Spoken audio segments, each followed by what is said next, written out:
প্রিয় ভিউয়ার্স, আজকে আপনাদেরকে অত্যন্ত সহজেই বেড়ে ওঠে এবং সুন্দর লাগে এরকম কিছু ফুল গাছের সন্ধান দেব, যেগুলো ছাদ বাগানের জন্য আদর্শ এবং আপনি যদি তেমন যত্ন না নেন তবু দেখা যাবে আপনার ছাদটাকে ফুলে ভরিয়ে ফেলেছে। তো এরকমই একটি গাছ হচ্ছে নয়নতারা, দেখতে পাচ্ছেন। এই গাছটি যদিও আমি লাগাইনি, কিন্তু ঝড়ের কারণে এটার যে বীজ ছিল সেটা পাশের গাছ থেকে উড়ে এসে এখানে একটি, দেখতে পাচ্ছেন, এখানে আমরা মাটি রেখে দিয়েছিলাম পরবর্তীতে টবের জন্য। সেটার উপরে উড়ে এসে পড়ার পর কিন্তু এই গাছটা একবারে প্রপারলি উঠে গেছে এবং ফুলও ফুটে গেছে, দেখতে পাচ্ছেন। তো এরপর আরেকটি উপকারী গাছ হচ্ছে এই যে দেখতে পাচ্ছেন এইটা। এটা কিন্তু টপ থেকে হয়নি, এটা দেখতে পাচ্ছেন, এটা কিন্তু একবারে নিচ থেকে হয়েছে। তো এই উপকারী গাছটির নাম হচ্ছে তুলসী পাতা, যেটা আপনার সর্দি কাশি সহ অন্যান্য জ্বরের ক্ষেত্রেও খুবই উপকারে দেয় এবং এটা খুবই উপকারী একটি ঔষধি গাছ। আর এই যে দেখতে পাচ্ছেন আমাদের ছাদের লেবু গাছে কিন্তু এই যে লেবু হয়েছে কিছু, সেদিন আমরা নিয়েছিলাম। এবং এই ধরনের লেবুর, এই জাতের লেবুগুলোর কিন্তু রস প্রচণ্ড বেশি হয়। দেখতে পাচ্ছেন কত সুন্দর দেখাচ্ছে এটিকে।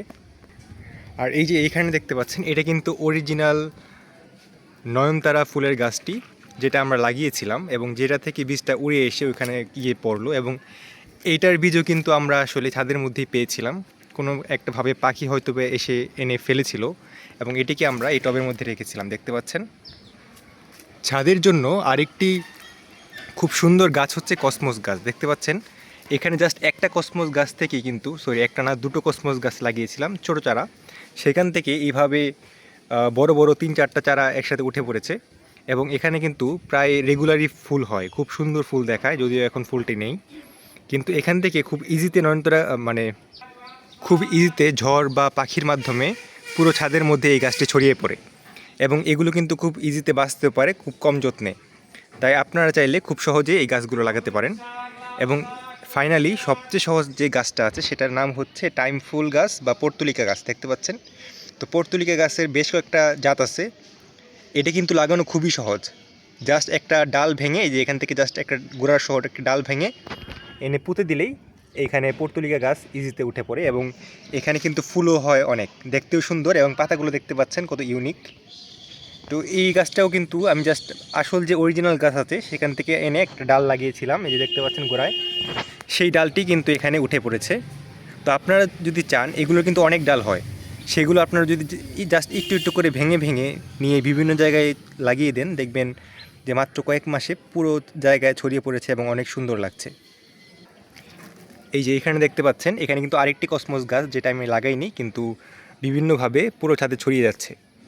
আর এছাড়াও এইখানে যে তুলসী পাতা গাছগুলো দেখতে পাচ্ছেন, সেগুলো কোনোটাই কিন্তু লাগানো হয়নি, কিন্তু যেহেতু এখন একটা বর্ষার সিজন, পুরো ছাদের মধ্যে এটার চারাগুলো বিভিন্নভাবে ছড়িয়ে পুরো ছাদেই উঠছে, যেটা অত্যন্ত ভালো একটি খবর। কেননা এখান থেকে পাতা তুলে চা খাওয়া যায়, যে চা খেলে আপনার সর্দি কাশি ভালো হবে। এবং ফাইনালি যে দেখতে পাচ্ছেন, এইখানে কিন্তু 3ভাবে হয়েছে, 3 দিকে। তো এই 3 দিকে যে গাছগুলো হলো, এই গাছগুলো কিন্তু এই যে দেখতে পাচ্ছেন, এখানে জাস্ট আমি একটা চারা অর্থাৎ একটা ডাল লাগিয়েছিলাম, একটা বা দুটো। এই ডালটা এনেছিলাম আমি এই যে এইখান থেকে, যদিও এই গাছটি এখন মারা গেছে। মেইনলি এই গাছ থেকেই ডালটি এনে এখানে লাগানোর পর এইভাবে 3 দিকে ছড়িয়ে ভরে গেছে মাত্র 2-3 মাসের ব্যবধানে। তো এই জন্য আপনারা যদি চান কম যত্নে কোনো সহজে একটা গাছ লাগানোর, যেটা দেখতে সুন্দর লাগবে, এই ধরনের গাছ লাগাতে পারেন। পর্তুলিকা গাছের কিন্তু আরও জাত আছে, এই যে দেখতে পাচ্ছেন, এই যে দেখুন, এটি কিন্তু আরেকটা জাত। দেখুন হালকা কেমন একটা সুন্দর বেগুনি বর্ণের একটা ফুল, যদিও এখন ফুলটা শেষ হয়ে গেছে। তো এখানে কিন্তু বেগুনি বর্ণের ছোট ছোট ফুল হয়, যেটা খুবই সুন্দর এবং এটাও কিন্তু পর্তুলিকার একটা জাত। এবং ফাইনালি এটা হচ্ছে কাঠগোলাপ, এই যে দেখতে পাচ্ছেন, এখানে দুটো কাঠগোলাপ আছে, এই যে একটা এখানে এবং একটা এখানে। এই কাঠগোলাপ যদি একটু যত্ন নিতে হয়, তবু যদি আপনি লাগান, দেখবেন ফুলগুলো ফুটলে খুবই সুন্দর লাগে দেখতে, অত্যন্ত সুন্দর ঘ্রাণযুক্ত একটি গাছ কাঠগোলাপ। আরও একটি গাছের কথা বলতে ভুলে গিয়েছিলাম, এই যে দেখতে পাচ্ছেন, এইখানে দেখুন, এটি হচ্ছে মূলত, এটির নাম অপরাজিতা গাছ। এটিও কিন্তু লাগানো খুবই সহজ এবং এখান থেকে প্রচুর বীজ হয় এই গাছের। তো এই যে দেখতে পাচ্ছেন, জাস্ট একটু পুঁতে দিলেই খুব সহজেই ডালের মতো ছড়িয়ে পড়ে। অনেকে আবার তার দিয়ে গোল করে এগুলোর মাধ্যমে খুব সুন্দরভাবে ফুলের তোড়ার মতো করে দিয়ে দেয়, যদিও আমি এটা পারিনি এখনও, আমার একটু সময় হয়নি। তো এইভাবে এই গাছগুলো কিন্তু অত্যন্ত সুন্দরভাবে সাজানো যায়। তো আপনারা চাই আপনাদের ছাদের মধ্যে এই ধরনের গাছও লাগাতে পারেন।